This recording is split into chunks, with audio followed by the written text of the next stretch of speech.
नमस्कार दोस्तों। नमस्कार जी। नमस्कार जी। आज हमारे बीच में जो टॉपिक है मिस्टर ऋतिक ने लाया है और टॉपिक है, ऋतिक जी बोलिए क्या टॉपिक है। इंटरनेशनल रिलेशन में तो लॉज तो काफ़ी है, हम्म, लॉज ट्विटीज़ बहुत कुछ है, हाँ, लेकिन उन पे कितना फॉलो किया जाता है उन चीज़ों को। अच्छा टॉपिक कितने है देश उन लोगों को एक प्रैक्टिकल। प्रैक्टिकल मानते हैं कि ये अच्छा, हमने ट्वीटी साइन की है तो हमें इसको फॉलो करना फॉलो है। करना। देखिए इनका प्रश्न दोस्तों आपको समझ आ गया होगा यस। कि हम ह्यूमन राइट पढ़ते हैं, हम इंटरनेशनल लॉ पढ़ते हैं, रूल्स पढ़ते हैं, रेगुलेशन पढ़ते हैं, पर जब बात आती है प्रैक्टिस की, प्रैक्टिकलिटी की, तो बहुत से देश जो है अपना नेशनल इंटरेस्ट फॉलो करते हैं, अपने स्वार्थ को देखते हैं और वॉयलेशन होती है। कई युद्धों में हमने देखा, कई मैटर्स में हम देख रहे हैं ना जी। तो ये ऐसा क्यों होता है, इस एनोमली को जानने के लिए, इस व्यवहार को समझने के लिए हम एक छोटी सी डिबेट कर रहे हैं। हम में से कोई बड़ा एक्सपर्ट नहीं, but we are trying to learn. ठीक है, सर्च इनटू इट। तो चलिए शुरू करते हैं। कौन सबसे पहले, आप बोलेंगे सर? ठीक है, मैं बोल बोलो देता हूँ। बेटे, शाबाश। बेसिकली ये तो ह्यूमन बिहेवियर ही है। जोर से बोलो बेटे, शाबाश। बेसिकली ये ह्यूमन बिहेवियर है हाँ कि मतलब आप जितना मर्जी रूल्स ला लो, हाँ आपके पास कोई गार्डनर नहीं है या फिर आपके ऊपर कोई वो नहीं है, क्या हाँ बोलते हैं, प्रॉपर वो नहीं है, वॉचर नहीं है। वॉचर अच्छा, नहीं है या फिर आपके वो नहीं है, क्या बोलते हैं, लीडर टाइप, अच्छा ठीक है ठीक है। देखने वाला या हाँ, कोई कोई आए कंट्रोल नहीं करने आपके वाला, पास। ओके ओके, तो आप कर ही लेते हो, मतलब बेसिकली।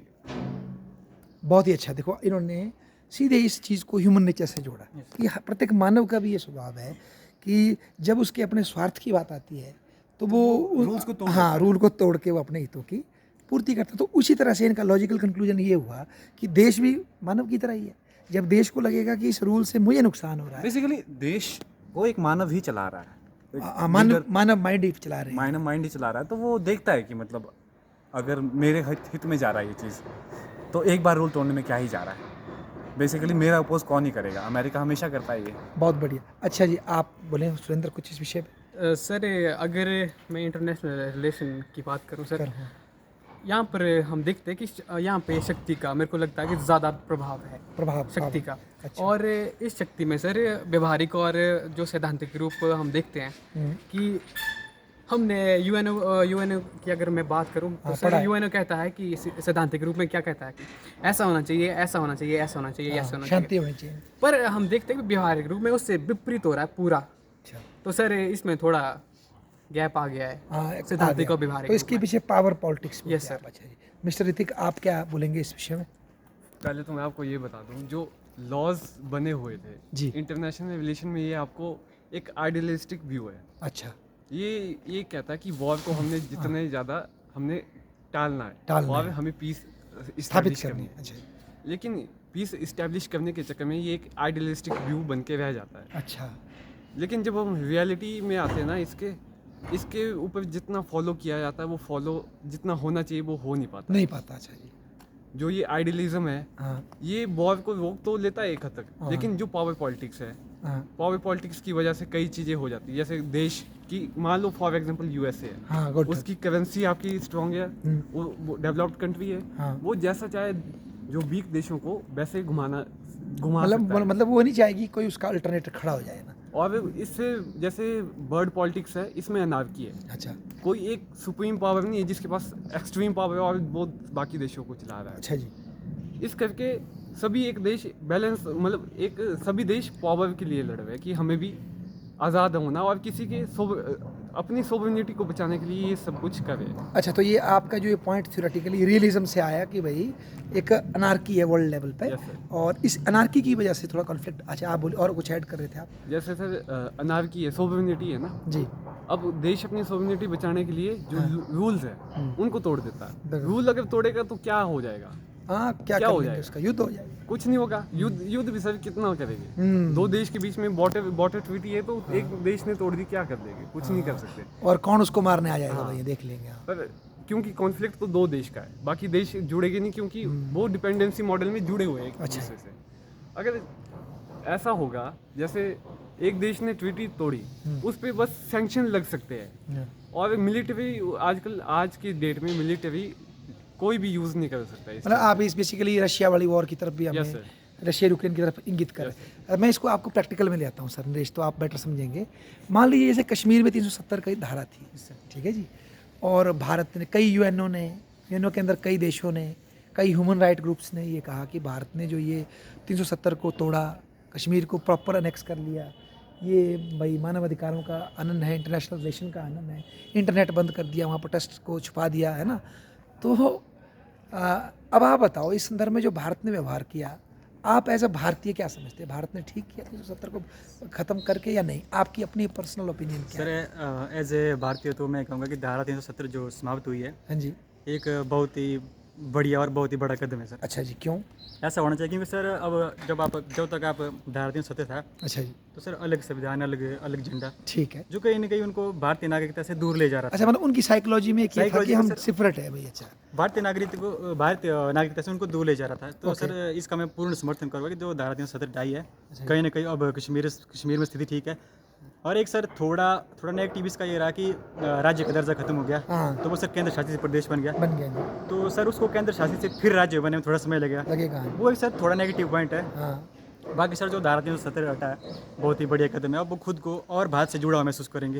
ये भारत के लिए सर बहुत ही अच्छा कदम है। अच्छा, अगर इसमें मान लो, वैसे तो भारत की पावर इतनी थी कि हमने यूएनओ से कोई रेजोल्यूशन पास नहीं होने दिया, क्योंकि अब थोड़ी हमारी शक्ति बढ़ी है, परंतु अगर पास भी हो जाता तो क्या तब भी आप डिफेंड करते इस मूव को या नहीं करते? अगर यूएनओ कहता कि ये गलत है, तब भी आप इसका समर्थन करते हैं एज ए नागरिक या नहीं?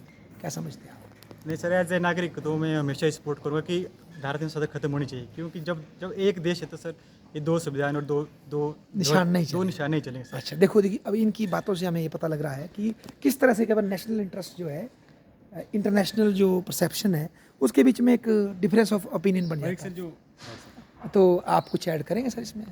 सर ये सर आर्टिकल 370 जब हटा सर, आर्टिकल 370 सर बहुत बड़ा मुद्दा था ये। अच्छा जी, इसमें कहा गया मतलब कि कश्मीरी पंडित थे, उनके साथ कई बार थोड़ा दुर्व्यवहार हुआ। अच्छा, और सर इसमें एक सेक्शन सर और थी, सेक्शन 35A आई थिंक। अच्छा जी, तो सर उसके तहत वहाँ पर ज़मीन लेने का अधिकार किसी को नहीं था। सर औरों को नहीं था, भारतीयों को ना? जी sir, right sir, other states मतलब अदर राज्य होते हैं वहाँ से नहीं ले सकते ठीक सर। फिर सर जैसे कि वहाँ पर 370 के तहत उनके पास अपना संविधान था, और मतलब कहने का अर्थ है सर ऐसा, मतलब कि 370 यदि हटाई गई तो मैं इसके पक्ष में हूँ। क्यों? इसका कारण ये है, एक देश एक संविधान एक कानून लागू होना चाहिए। एक देश में दो संविधान चलेंगे तो वो एक देश के लिए हानिकारक हो सकता है कल दिन आने वाले समय एक में। प्रश्न है आपसे बड़े भाई कि हिमाचल में भी बाहर के लोग खेती की जमीन नहीं ले पाते, राइट सर, नहीं ले पाते। और तो सर ये क्या हिमाचल इसके खिलाफ है? नहीं सर, भारत के सर जिस समय फर्क है इसमें? सर जिस समय 370 का मुद्दा उठा था कि 370 हटाई गई है, उसके साथ जो एक और सेक्शन 35A हटाई गई, हाँ जी, हाँ जी। उसके बाद सर एक मुद्दा उठा था कि हिमाचल प्रदेश जो इसके साथ लगा हुआ राज्य है, इससे सेक्शन 421 की 418 है सर, एक सेक्शन ऐसे जिसके तहत हिमाचल में बाहर के नागरिक मतलब दूसरे राज्य के जो लोग होते हैं वो यहाँ पर ज़मीन नहीं ले सकते हैं। सर इसका मुद्दा उठाया गया था कि ये मतलब कि सेक्शन हटाई जाए और हिमाचल प्रदेश में लोगों को ज़मीन लेने के लिए बाध्य किया जाए, मतलब कि लोग ले पाएँ, हाँ। जो चाहते हैं अपने लैंड लेना नहीं, चाहते आप हैं। समर्थन करते हैं उसका कि जी सर, बाहर मैं समर्थन करता के हूँ सर। जिम्मेदार आकर बाहर के अमीर लोग आके हमारे गांव के खेत खरीद लें? आपके समर्थन में या नहीं? सर एक इंसानियत के तौर पर सर हर व्यक्ति का सर घर होता है सर। ठीक सर है। कोई सर अपने घर में गंद नहीं डालना चाहेगा, जैसे होता है सर, मतलब कि राज्य है सर। वाह सर यार, आप तो बड़े लिबर्टेरियन जी व्यू सर, है ये सर आपका। राज्य है सर, देवभूमि है। अच्छा। अब सर यहाँ पर जिस प्रकार का माहौल है, जैसा कल्चर है, और जैसे बाहर से कोई आते तो मतलब सर थोड़ा हानिकारक भी हो सकता है ये, परंतु मैं किसी की भावना को ठेस नहीं पहुँचाना चाहूँगा। अच्छा। परंतु ये एक तरफ से हानिकारक डिसीजन भी हो सकता है ठीक यदि ये सेक्शन हटाई जाती है। ठीक है, इसको इधर लेते हैं। कौन करेगा कंपैरिजन 370 में जो बाहर 35A में जो भारतीय वहाँ ज़मीन नहीं ले सकते उसमें, और जो हिमाचल में आउटसाइडर जो YS परमार जी ने कानून पास किया था 1972 में, उसकी धारा मैं बोल रहा हूँ 118 की कितनी है, जिसके तहत बाहर के लोग खेती की ज़मीन यहाँ नहीं ले सकते, उसमें कोई फ़र्क है या समानता है या अंतर है उसमें कुछ? कौन बोलना जैसे चाहिए? खेती की अगर बात है ना, खेती की ज़मीन तो नहीं देनी चाहिए, मतलब हिमाचल हाँ, पर शहरों में तो बच सकते हैं। पर शहरों में बच सकते हैं, और इंडस्ट्री के अगर स्कोप है हिमाचल में तो वो कर सकते हैं सर। पर ऐसा भी नहीं होना चाहिए कि मतलब आप ले ही नहीं सकते, ज़मीन नहीं ले सकते। मतलब क्योंकि एक ये होता है कि कश्मीर में रिलेटिवली अलगाववाद ज़्यादा था ना, यहाँ अलगाववाद नहीं है, एटलीस्ट हम भारत से अलग तो नहीं ना।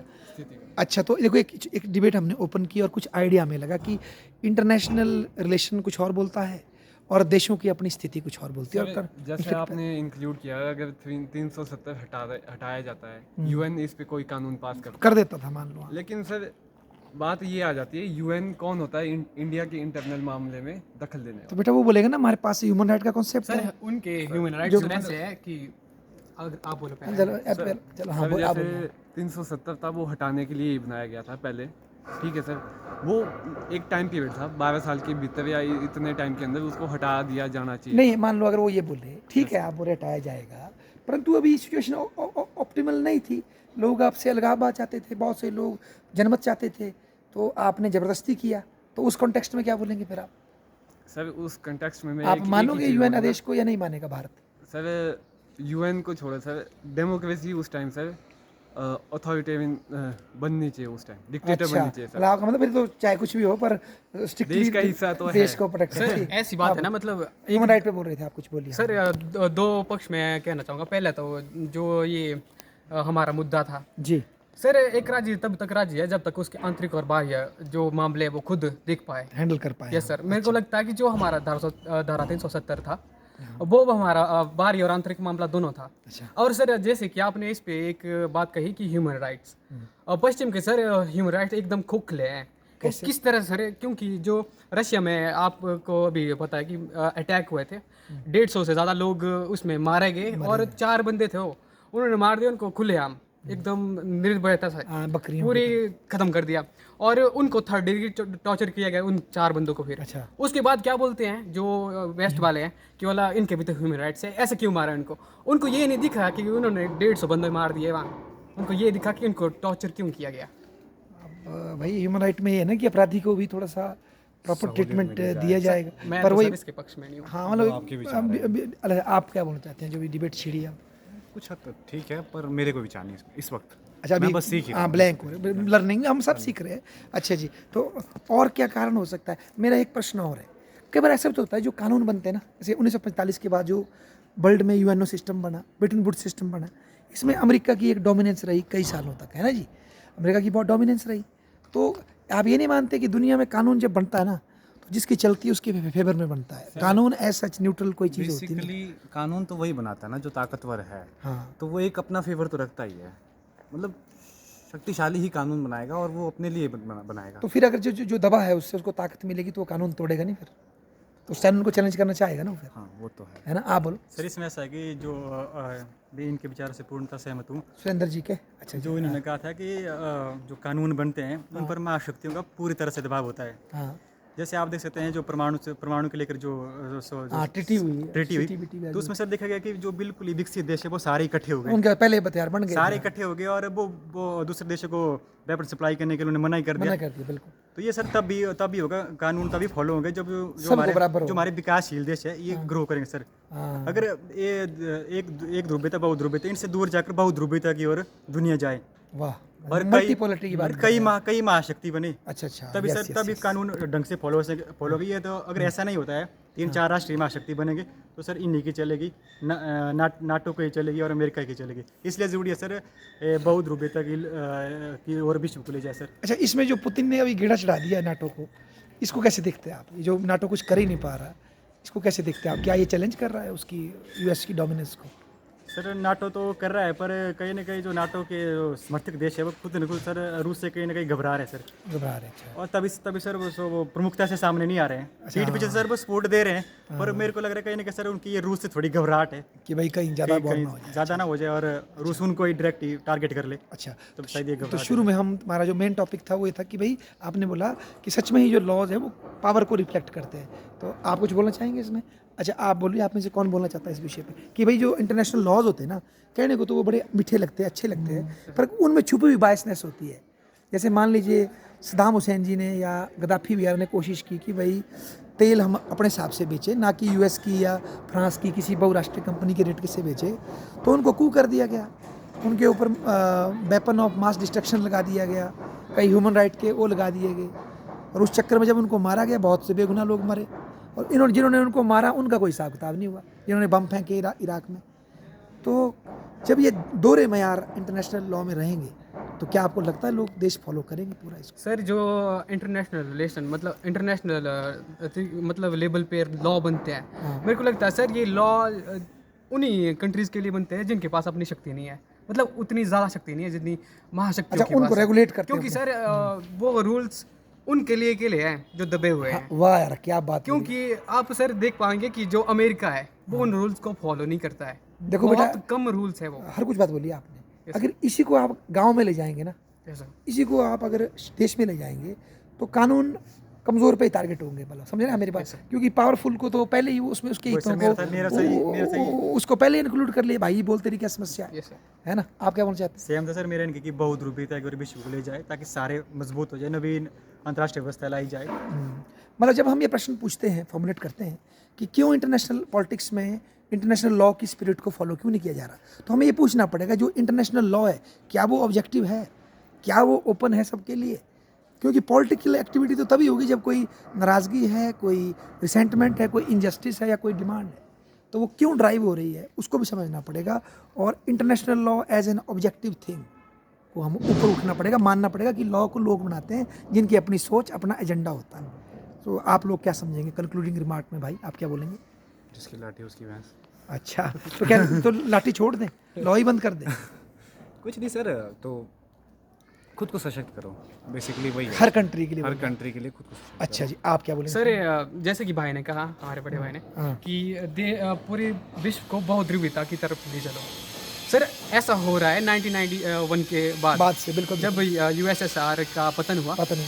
और अब महाशक्तियाँ बननी तैयार हो, मतलब चली हुई है। एक तरफ नहीं है, पहले झुका हुआ था विश्व एक तरफ, हाँ, काफी अमेरिका की सारा, तरफ बिल्कुल। पूरा झुक गया कि यही हमारा महाशक्ति के रूप में है। लेकिन सर अब बहुत सारी अलग अलग जो शक्तियाँ वो उभर रही है। चाइना। चाइना तो पहले भी था, मतलब उतना नहीं था, मतलब चलो मल्टीपोलरिटी की उस बात time। कर रहे हैं आप, हाँ जी। ठीक है। तो ये अच्छा है कि बुरा है? बहुत शक्ति सर ये बहुत अच्छा है, मेरे नज़रिए से अगर मैं अपने पॉइंट ऑफ व्यू से देखूं तो ये बहुत अच्छा है। क्योंकि सर अगर एक ही देश की मोनोपोली या कुछ 2-3 देशों की मोनोपोली चले तो सर इंटरनेशनल रिलेशन में वही बात आएगी कि मेरे जो नियम बनाए हुए हैं मैंने वो तुम फॉलो करोगे, कि मैं नहीं करूँगा इनको।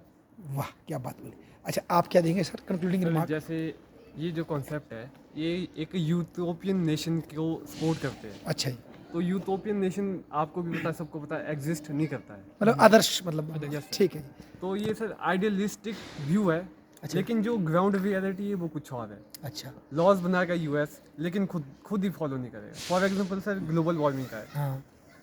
ट्रम्प उस चीज़ को मना कर देता कि ऐसा कुछ होता ही नहीं। अच्छा, जब उनको कॉन्फ्लिक्ट आता है अपनी सही बात। नहीं तो बाइडेन तो थोड़ा अकोमोडेट कर भी रहे हैं, ऐसा क्या?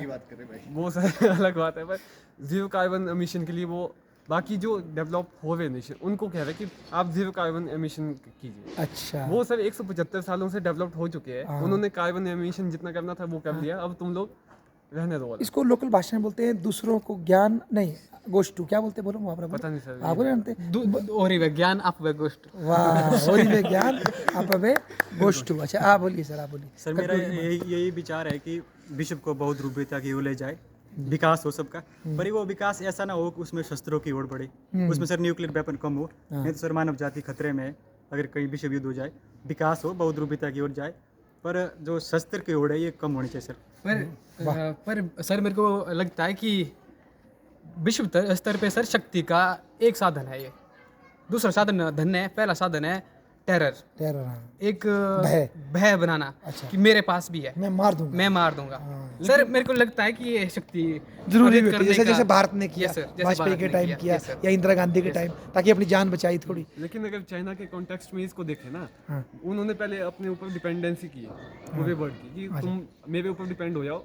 उसके बाद उसने ये उसने प्लान किया था सर ये प्लान आपका या हालात बन गए ऐसे? नहीं मतलब वो सर प्लान ही जो जिस तरह उन्होंने श्रीलंका को वो पोर्ट वोट दे दिए। वर्तमान में हम कह सकते हैं कि प्लान है, लेकिन पहले उनकी मजबूरी थी, वो मजबूरी थी उनकी गरीब कि- भी थे। सर उनके पास इंफ्रास्ट्रक्चर नहीं था, उनके पास अपने जो वर्कर थे वो नहीं थे सही, मतलब जो सशक्त है वो काम कर सके। उन्होंने जो बाहर की कंपनी कंपनियां है, हैं हाँ। उनको कहा कि हमारे पास आओ, आप इंडस्ट्री बनाओ और हमारे लोगों को आप काम सिखाओ। ऐसे करते करते सर उन्होंने ये भी कहा काम सिखाओ और हमारे को काम दो, हमारे को टेक्नोलॉजी बांटो, हाँ, हम करेंगे और उन्होंने क्लोन बना दिए उन चीज़ों के। सीख रहा है, मतलब कॉपी की। आपदा में अवसर। यस सर, अब तो नकली बना रहे हो। वैसे आपकी जानकारी के लिए भारत को भी अप्सरा मिला था रिएक्टर ना, मिला था बिजली बनाने के लिए। फिर हमने भी धीरे धीरे उससे हथियारों की तैयारी की जब हमें खतरा हुआ चाइना से। सर अब तो सभी करते हैं वही अप्सरा सर, के लिए। बैलेंस ऑफ बेसिकली अगर देखा जाए ना, नैतिकता पे आधारित है सर ये। न्यूक्लियर बम, ये क्या बोलते हैं, परमाणु बम का सवाल उठता है ना, तो मेरा एक ऐसा मतलब बड़ा अजीब सा विचार है कि ये सबके पास होना चाहिए। ये आपका नहीं सर, बैरी बुजन का भी यही विचार है, मतलब ये जितने सबके देशों के पास पास हथियार आएगा तो कोई धमकी नहीं मार पाएगा, धमकी नहीं मेरे मार पास सकता। और ये क्योंकि- कम भी नहीं होगा। जैसे निशस्त्रीकरण की बात कर रहे हैं हम, ये भी मेरे को लगता है कि बहुत हद तक जब तक कंट्रीज नहीं समझ पाएगी कि- साइकोलॉजी चेंज नहीं होगी, Yes, sir. धमकाने की साइकोलॉजी चेंज नहीं और ये कंट्रीज ज़्यादा ऐसी इन्वॉल्व होगी इसमें कि जो अपने लिए परमाणु बनाएगी। सेफ परमाणु, चाहते हैं। yes, sir. हाँ, मतलब कि assurance। तब तो सर वो होगा, जैसे मैं नैतिकता की बात कर रहा था इंटरनेशनल लेवल पे मॉरलिटी, तो एक स्टेट की होती है सर, जैसे अधिक से अधिक शक्ति अर्जित करना, वो शक्ति चाहे फिर कैसी भी हो, अपने स्टेट को प्रोटेक्ट करना और शक्ति अर्जित करना। अब सर इसके लिए अब जो भी किया जाए वो करेंगे वो। करेगा। ठीक है दोस्तों, बहुत धन्यवाद। लास्ट में हमारे नेताजी से लास्ट रिक्वेस्ट है, आपके कोई कंक्लूडिंग रिमार्क हो हम दो लोगों को गाइड करने के लिए, तो बताइए सर। सर गाइड करने का तो कुछ नहीं सर, मैं भी एक स्टूडेंट हूँ, लेकिन सर कभी कभी अच्छा लगता है सर ऐसी बातें करके, जिससे दूसरे व्यक्ति की भावना का पता लगता है। हाँ, कि डिबेट। डिबेट सर अच्छे रहते हैं, जीवन में सर डिबेट होने चाहिए, क्योंकि इससे दिमाग उतना ही ज़्यादा तेज़ होगा जितना होना चाहिए और जितने समाज को ज़रूरत है। वाह। और सर जितना भी सर आज की डेट में जैसे भी सर समाज में बुराइयाँ, नशा, गलत नशे फैले, सर इसके प्रति हमारे को जागरूक रहना चाहिए युवाओं को। और सर जब इन युवाओं में इतना जोश है तो सर आने वाले समय में क्या नहीं कर सकते, ये भी सोचने वाली बात है। यदि हर व्यक्ति को, हर बच्चे को अच्छा प्लेटफॉर्म मिलेगा, अच्छी जगह मिलेगी, अच्छी शिक्षा मिलेगी, तो वो दिन दूर नहीं कि जिस दिन भारत फिर से सोने की चिड़िया कहलाएगा। वाह यार, क्या धन्यवाद बात। सर। एक बार फिर से दोस्तों, आपकी बहादुरी के लिए, आपके प्रयास के लिए, और बहुत ही कम समय के अंदर बिना प्रिपरेशन के आपने इतना अच्छा वार्तालाप दिया, इससे पता लगता है कि आप सब चिंतक और थिंकिंग प्रोसेस वाले लोग हैं। और बहुत बहुत धन्यवाद। थैंक यू दोस्तों।